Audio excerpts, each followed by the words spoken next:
يا مساء الخير والفل على كل حبايبنا حلوين. ازيكم يا حبايب قلبي؟ عاملين ايه؟ احنا بقى وصفتنا النهارده يا حبايبنا زي ما انتم شايفين كده، ازاي عملنا بلح الشام بطريقه سهله وبسيطه ومن غير بيض، والطعم حكايه وهيفضل معاكم قرمش لحتى اخر واحده. يلا بينا يا حبايبنا نقول احنا عملناه ازاي. الاول كده يا حبايبنا نسمي ونصلي على سيدنا محمد وعلى اله وصحبه اجمعين. الاول هنا هنحط الاول المكونات الجافه مع بعضها. انا معايا هنا كوبايتين دقيق، ادي اول كوبايه، وادي يا حبايبنا كده الكوبايه الثانيه اهي. هنحط كمان عليهم ربع كوبايه نشا. خلي بالكم يا حبايبنا الكوبايات اللي بنعاير بيها تكون كوبايه واحده. ادي يا حبايبي كمان اهي ربع كوبايه النشا. هنحط عليهم ذره ملح زي ما انتم شايفين كده، وهنحط معلقه فانيليا. معلقه فانيليا صغيره مش كبيره يا حبايبنا، يعني زي ما انتم شايفين كده. دي المعلقه اللي هي بتاعت الصغيره زي ما انتم شايفينها كده، معلقه فانيليا. وهنقلب بقى المكونات الجافه بتاعتنا مع بعضها. دايما في اي حلويات بنبدا الاول نعمل الشربات بتاع الحلويات بتاعتنا. فانا معايا هنا كوبايتين سكر، ادي اول كوبايه. بسم الله الرحمن الرحيم.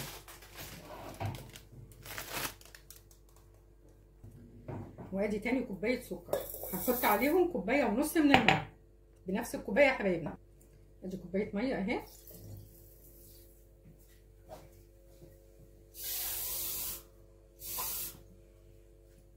وادي نص. هنسيب الاول السكر بتاعنا يغلي، وبعد ما نغلي هنبدا بقى نحط عليه عصره الليمونه والفانيليا. بصوا كده الشربات بتاعنا اهو بدا يغلي. هبدا بقى انزل بنص عصره ليمونه كبيره،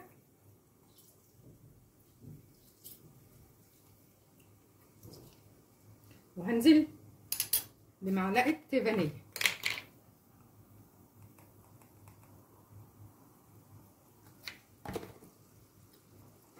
وهنقلب بقى يا حبيبنا كده الفانيليا والليمون، ونغطي عليه على اساس ان الشربات بتاعنا ما يسكرش. احنا هنسيبه، احنا عايزين الشربات بتاعنا يكون تقيل ما يكونش خفيف.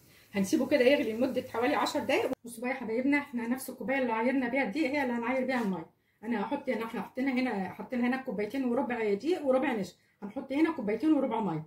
انا حتى حطيت الميه سخنه بتغلي على اساس نقصر في الوقت. ادي اول كوبايه، ادي الثانيه اهي، وادي الربع كوبايه.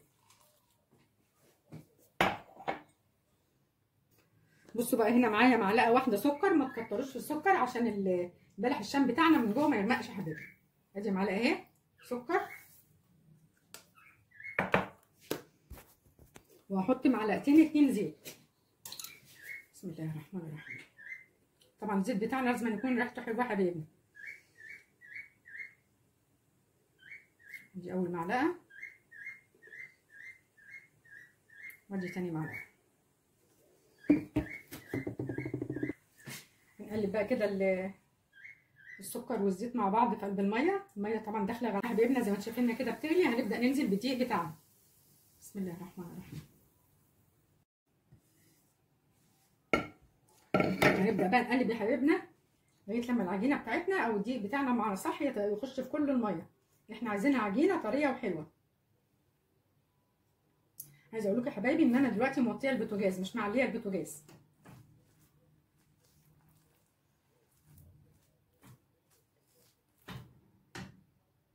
ادي كده العجينه بتاعتنا يا حبايبنا من اهي بتاعت البلح. هنبدا بقى ننزلها في طبق.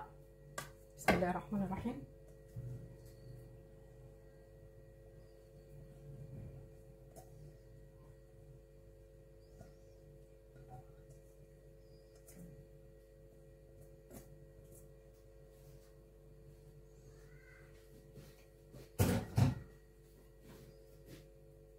وهنبدا بقى نعجن فيها يا حبايبنا على اساس العجينه بتاعتنا عايزينها تبقى كويسه، بس هي تهدى شويه عشان سخنه.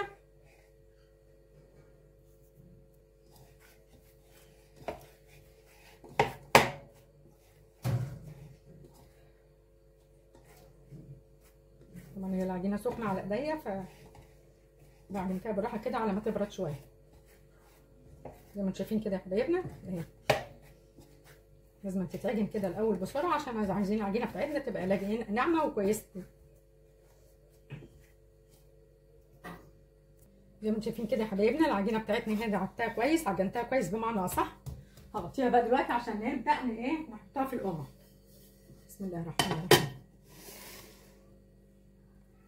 بقى ده كده الكيس اللي انا بستعمله، ده كيس قماش بيجي من عند محلات الحلواني، وده القمع اللي انا هستعمله زي ما انتم شايفينه كده اهو. طبعا احنا ما بنفتحش الكيس قوي على اساس الكيس بعد كده بيوسعه اصلا لوحده. هبدا اخد قطعه كده من عجين بلح الشام واحطها جوه الكيس، وبرده هنغطي على العجينه الثانيه عشان العجينه بتاعتنا ما تنشفش.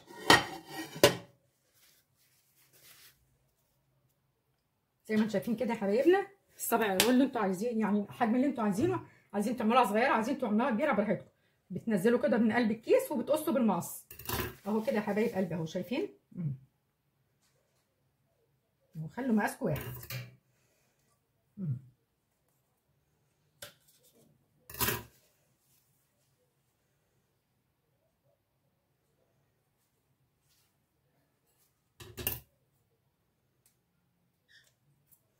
هخلص بقى كده وارجع لكم. زي ما انتم شايفين كده اهو، شايفين يا حبايبنا اهو اهو. طبعا الصينيه زي ما قلت لكم الصينيه انا دهناها زيت. بصوا بقى كده لو احنا ما عندناش كيس بتستعملوا اي قمع، اي قمع عندكم اهو شايفين اهو، وبيطلع سهل جدا وما بياخدش وقت اهو اهو.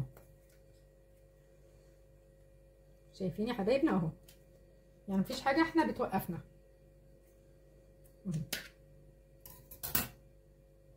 ادي كده يا حبايبي احنا خلصنا اهو زي ما انتم شايفين كده اهو. طلعوا هما الصينيتين دول. هنبدا بقى نروح على التحمير كده. احنا دلوقتي انا معايا هنا الزيت اهو بيغلي، الزيت سخن بمعنى اصح. هبدا ننزل بقى باول واحده عملتها. بسم الله. وخلي بالكم يا حبايبنا ما تزنقوش البلح مع بعض اهو زي ما انتم شايفين كده، يعني خلوه مريح في قلب الصينيه.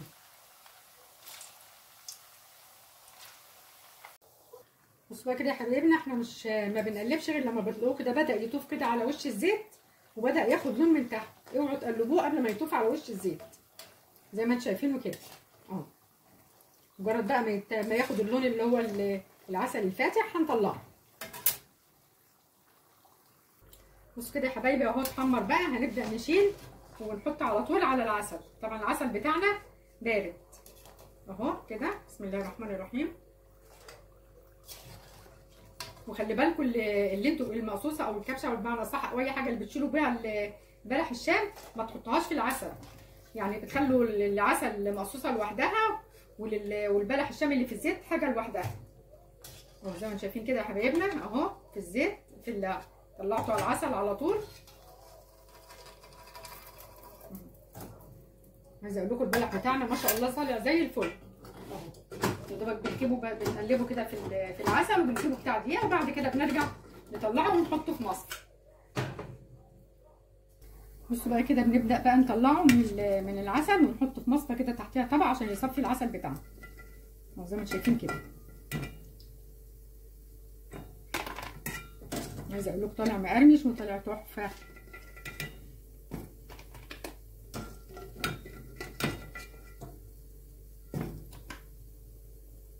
ادي البلح بتاعنا اهو يا حبايبنا زي ما انتم شايفينه كده اهو. بسم الله ما شاء الله. عايزه اقول لكم ادي الكوبايتين عملوا الدقيقه، رغم ان انا كمان مش عايزه اقول لكم احنا كلنا منه كتير قوي. البلح بتاعنا طالع مقرمش وخطير. سامعين القرمشه؟ البلح بتاعنا طالع زي الفل زي ما انتم شايفينه كده يا حبايبنا اهو. بصوا شايفين البلح؟ سامعين صوت القرمشه؟ عايزه اقول لكم البلح طالع زي الفل. عايزه اقول لكم بقى يا حبايب قلبي بقى لو الفيديو بتاعنا عجبكم بقى ما تنسوناش بقى في الشير واللايك وعلامه الاشتراك.